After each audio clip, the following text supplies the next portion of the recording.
प्यारे विद्यार्थियों, BCom part third EFM paper second banking finance system MDS university Ajmer के अंतर्गत हम अध्ययन कर रहे हैं मनी मार्केट और कैपिटल मार्केट। मैं doctor Chandraprakash Gupta, faculty of department EFM, Shri Govind Singh Gurjar राजकीय महाविद्यालय नसीराबाद के अंतर्गत कार्यरत हूँ। हम पढ़ रहे थे money market and capital market. आज हम अध्ययन करेंगे difference between money market and capital market, यानी कि मुद्रा बाजार और पूंजी बाजार में क्या अंतर है। Distinction between money market and capital market. तो आप जैसे जानते हैं कि मुद्रा बाजार एक ऐसा बाजार होता है जिसमें कि अल्पकालीन सौदे किए जाते हैं, और पूंजी बाजार एक ऐसा बाजार होता है जहां पर कि लंबी अवधि के यानी कि दीर्घकालीन सौदे किए जाते हैं। किसी भी राष्ट्र की जो अर्थव्यवस्था है उसके वित्त बाजारों को हम दो महत्वपूर्ण अंग होते हैं, जिनमें पहला तो होता है मुद्रा बाजार यानी कि मनी मार्केट, और दूसरा होता है पूंजी बाजार यानी कि कैपिटल मार्केट। जहां मुद्रा बाजार की वित्तीय जो संस्था हैं वो अर्थव्यवस्था की अल्पकालीन वित्तीय व्यवस्था में योगदान करती हैं, तो पूंजी बाजार अर्थव्यवस्था की जो दीर्घकालीन वित्त व्यवस्था को संभव बनाती हैं। इस प्रकार से हम कह सकते हैं कि सामान्यतः जो पूंजी बाजार हैं उसमें लंबी अवधि के सौदे किए जाते हैं, और जो मनी मार्केट है यानी कि जो मुद्रा बाजार है उसमें अल्पकाल के सौदे किए जाते हैं। यहाँ पर हम अंतर के जो विभिन्न बिंदु हैं उनको डिस्कस करेंगे। सबसे पहला जो अंतर का बिंदु है, आधार है, वह है मीनिंग, यानी कि मुद्रा बाजार का अभिप्राय उस बाजार से है या उस क्षेत्र से है जिसमें कि अल्पकालीन मुद्रा का लेन देन किया जाता है, यानी कि जो मुद्रा का लेन देन है वो अल्पकाल के लिए होता है, तो उसको हम मुद्रा बाजार कहते हैं। और पूंजी बाजार का आशय उस वित्तीय व्यवस्था से है जिसमें कि दीर्घकालीन पूंजी का लेन देन होता है, यानी कि पूंजी बाजार के अंतर्गत सामान्य दीर्घकालीन जो लंबी अवधि के सौदे हैं वो किए जाते हैं। अब दूसरा जो अंतर का आधार है वह अवधि के आधार पर कर सकते हैं। जैसा कि आपको मीनिंग से ही पता है कि मुद्रा बाजार में अल्पकालीन अवधि के सौदे होते हैं, यानी कि मुद्रा बाजार की जो अवधि है वो अल्पकाल की होती है, और अल्पकाल को सामान्यतः हम 1 वर्ष तक के जो सौदे किए जाते हैं उनको हम मुद्रा बाजार के अंतर्गत सम्मिलित करते हैं। और पूंजी बाजार की जो अवधि है वो दीर्घकालीन वित्तीय व्यवस्था होती है, यानी कि लंबी अवधि होती है। 1 से अधिक वर्ष जो होते हैं या 5 वर्ष या उससे अधिक अवधि के जो लेन देन किए जाते हैं उनको हम पूंजी बाजार के अंतर्गत सम्मिलित करते हैं। तो स्पष्ट है कि मुद्रा बाजार की अवधि अल्पकालीन होती है और पूंजी बाजार की अवधि दीर्घकालीन या मध्यकालीन होती है। तीसरा बिंदु का आधार हम ले सकते हैं टूल्स या इंस्ट्रूमेंट्स या उपकरण, यानी कि इन दोनों बाजारों के उपकरण में क्या क्या भिन्नता है। जैसा कि आपने पढ़ा है, मुद्रा बाजार का जो प्रमुख उपकरण हैं वो हैं विनिमय बिल हैं, प्रतिज्ञा पत्र हैं, सरकार की जो ट्रेजरी बिल्स हैं या जो अल्पकालीन प्रतिभूतियाँ हैं। ये सामान्यतः मुद्रा बाजार के इंस्ट्रूमेंट्स हैं, क्योंकि इनकी अवधि जो होती है वो अल्पकाल की होती है। जैसे विनिमय बिल है, इसकी अवधि सामान्य 2 या 3 महीने 4 महीने होती है। प्रतिज्ञा पत्र हैं, हुंडी हैं, या हम कह सकते हैं सरकारी जो ट्रेजरी बिल्स हैं या जो अल्पकालीन जो प्रतिभूतियाँ हैं उनका जो लेन देन किया जाता है वो मुद्रा बाजार के उपकरण के अंतर्गत आते हैं, क्योंकि ये इनकी अवधि जो है वो अल्पकाल की है, यानी कि 1 वर्ष तक की है। अब जो पूंजी बाजार है उसके जो प्रमुख जो उपकरण हैं या जो टूल्स हैं या इंस्ट्रूमेंट्स हैं, जैसे अंशपत्र हैं। अब अंशपत्र 2 प्रकार के होते हैं, एक है पूर्वाधिकार अंशपत्र और एक होते हैं समता अंशपत्र या साधारण अंशपत्र, equity shares and preference shares. Equity share और प्रेफरेंस शेयर की अवधि भी अधिक होती है, लंबी अवधि को होते हैं, और इक्विटी शेयर तो कंपनी के जीवन काल तक चलते हैं। तो इसी प्रकार से डिवेंचर्स हैं, या हमें कह सकते हैं कि वित्तीय संस्थाओं के द्वारा जो बॉन्ड से जारी किए जाते हैं पूंजी प्राप्त करने के लिए, या जो सरकारी जो दीर्घकालीन प्रतिभूतियाँ हैं, उन सबको हम इस पूंजी बाजार के उपकरण के अंतर्गत सम्मिलित कर सकते हैं। चौथा जो बिंदु है आधार का वह है इंस्टीट्यूशंस, संस्थाएं, यानी कि इन दोनों बाजार में किस प्रकार की संस्थाएं कार्यरत हैं।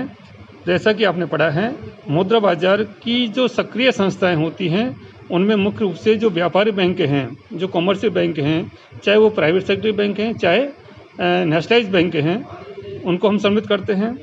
ऐसे ही कुछ गैर बैंकिंग संस्थाएं हैं, नॉन बैंकिंग फाइनेंशियल इंस्टीट्यूशंस हैं, उनको हम सम्मिलित कर सकते हैं।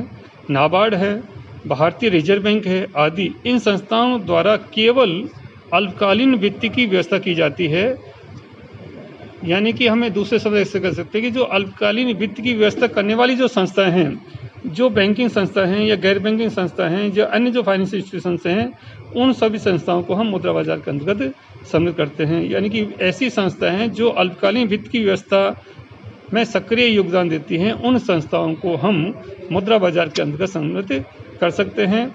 चाहे ये आरआरबीज हैं या रीजनल रूरल बैंक्स जिनको हम कहते हैं, या कोऑपरेटिव बैंक्स हैं, या कॉमर्शियल बैंक्स हैं, या अन्य जो वित्तीय संस्थाएं हैं, उन सबको हम इसके अंदर सम्मिलित कर सकते हैं। अब जो पूंजी बाजार है, पूंजी बाजार के अंतर्गत जो सक्रिय संस्था हैं उसमें सबसे पहला आता है स्कंद बाजार, यानी कि स्टॉक जो मार्केट है, स्टॉक एक्सचेंज हैं, जैसे भारत में बीएससी है और एनएससी है, यानी कि अंश पत्रों, ऋण पत्रों का जो लेन देन है वो स्टॉक एक्सचेंज के माध्यम से ही किए जाते हैं। तो इस प्रकार से आप समझ सकते हैं कि जो स्टॉक एक्सचेंज हैं वो एक महत्वपूर्ण भूमिका अदा करता है पूंजी बाजार में।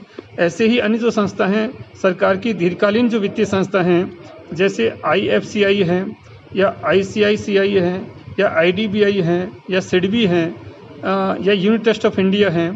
ऐसे ही संयुक्त पूंजी वाली जो कंपनियां हैं, या LIC हैं, जैसे जीवन बीमा निगम है, या GIC साधारण बीमा निगम है, आदि संस्थाएं जो हैं, ऐसी वित्तीय संस्थाएं जो लंबी अवधि के लिए वित्त की व्यवस्था करती हैं, उनको हम मुद्रा बाजार के अंतर्गत सम्मिलित कर सकते हैं। और नेक्स्ट पॉइंट है अंतर के आधार का प्लेस, स्थान, यानी कि मुद्रा बाजार से उस बाजार या क्षेत्र का आवास होता है जिसमें अल्पकालीन वित्त की व्यवस्था होती है। यानी कि मुद्रा बाजार का कोई स्थान विशेष का महत्व नहीं है, पूरा क्षेत्र जहाँ पर भी अल्पकालीन वित्त के सौदे होते हैं, अल्पकालीन जो लेन देन होते हैं, उन सब को अंतर्गत हम मुद्रा बाजार में सम्मिलित करते हैं। विनिमय बिल हैं, मान लीजिए विनिमय बिल जहाँ लेखक हैं और स्वीकारकर्ता हैं, तो उन दोनों के बीच के अंतर्गत जो है वो एरिया पूरा का पूरा स्थान इस मुद्रा बाजार के अंतर्गत आएगा। और विनिमय बिल को यदि लेखक ने या धारक ने उसको ड्यू डेट से पहले, भुगतान तिथि से पहले यदि उसको डिस्काउंट करा लिया है व्यापार बैंकों से, तो वो भी इसके अंतर्गत होता है।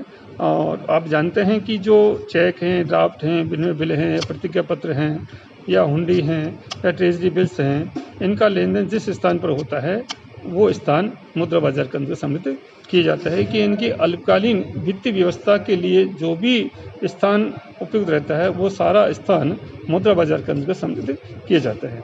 ऐसी जो पूंजी बाजार है जिसमें कि दीर्घकालीन सौदे होते हैं, जो कि सामान्यतः जैसे अंश पत्र, ऋण पत्र हैं, ये स्टॉक एक्सचेंज के माध्यम से होते हैं।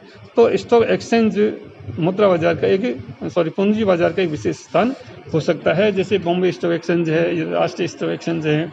आजकल तो इनका लेन देन जो है ऑनलाइन हो गया है, ऑनलाइन ट्रेडिंग हो गई है, डीमैट अकाउंट खुलना पड़ता है। आप मोबाइल के ऊपर भी या लैपटॉप के ऊपर भी आप अंश पत्रों, ऋण पत्रों का क्रय विक्रय कर सकते हैं।